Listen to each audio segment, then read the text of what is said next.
మన సంస్కృతి, కళలు, చరిత్ర నేటి తరానికి తెలిసేలా విజయవాడ ఉత్సవం ఉందన్నారు మాజీ ఉపరాష్ట్రపతి వెంకయ్యనాయుడు.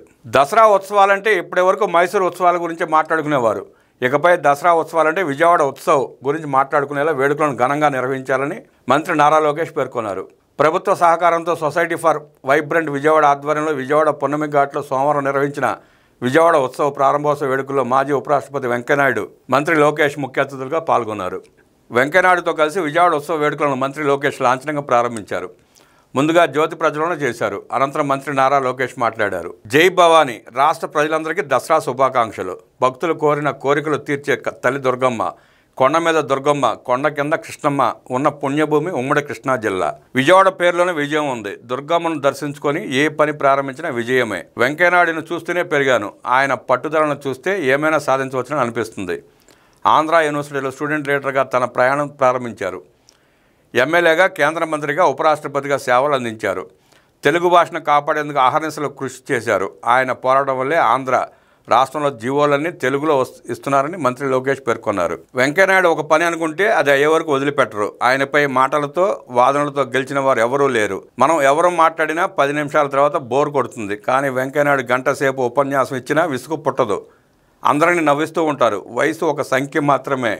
ఆయన స్పీడ్ చూసి ఈ రోజుకి కూడా నేను అసూయపడుతున్నాను. ఎప్పుడు చూసినా పని తప్ప వేరే ఆలోచనలు ఆయనకు ఉండవు. సీఎం చంద్రబాబుతో పోటీ పడాలని అనుకుంటున్నా, నా వల్ల కావడం లేదు. అదే పరిస్థితి వెంకయ్యనాయుడుతో కూడా ఉంది.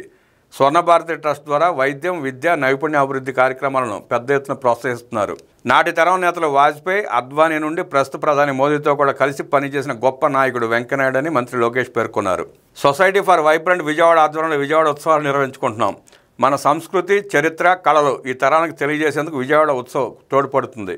రాష్ట్రంలోనే కాకుండా దేశవ్యాప్తంగా ఉన్న కళాకారులు వారి కళలను ప్రదర్శించేందుకు ఒక అద్భుతమైన వేదికగా విజయవాడ ఉత్సవం నిలవబోతోంది. దాదాపు 3000 మంది కళాకారులు, 30 కళారూపాలతో కోలాహలంగా రికార్డు స్థాయిలో ఉత్సవ ఊరేగింపు నిర్వహించబోతున్నాం.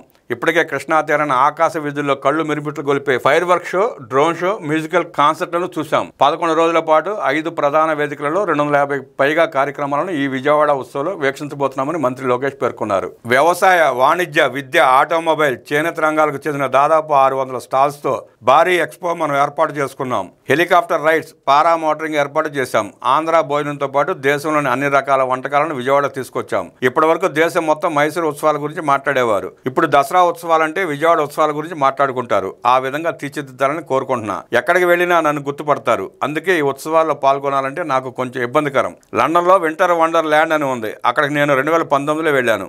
దశాబ్దాలుగా అక్కడ అద్భుతంగా నిర్వహిస్తున్నారు. కేవలం వన్ టైం వండర్గా కాకుండా ప్రతి సంవత్సరం విజయవాడ ఉత్సవాలను అద్భుతంగా నిర్వహించాలని కోరుకుంటున్నాను. ఇదొక శాశ్వత ఆకర్షణగా ఉండాలి. టూరిజం పెద్ద ఎత్తున ప్రోత్సహించాలి. అమరావతి పనులు కూడా వేగంగా జరుగుతున్నాయి. విజయవాడ కేంద్రంగా ఒక కల్చర్ ఫెస్ట్గా విజయవాడ ఉత్సవం మారాలని నిర్వాహకులను కోరుతున్నాను. ప్రభుత్వ పరంగా మా సహకారం ఎప్పుడూ ఉంటుంది. ప్రత్యేకంగా విజయవాడ ఎంపీ కేశినేని చిన్నిని అభినందిస్తున్నా. అసాధ్యాన్ని సుసాధ్యం చేశారని మంత్రి లోకేష్ ప్రశంసించారు.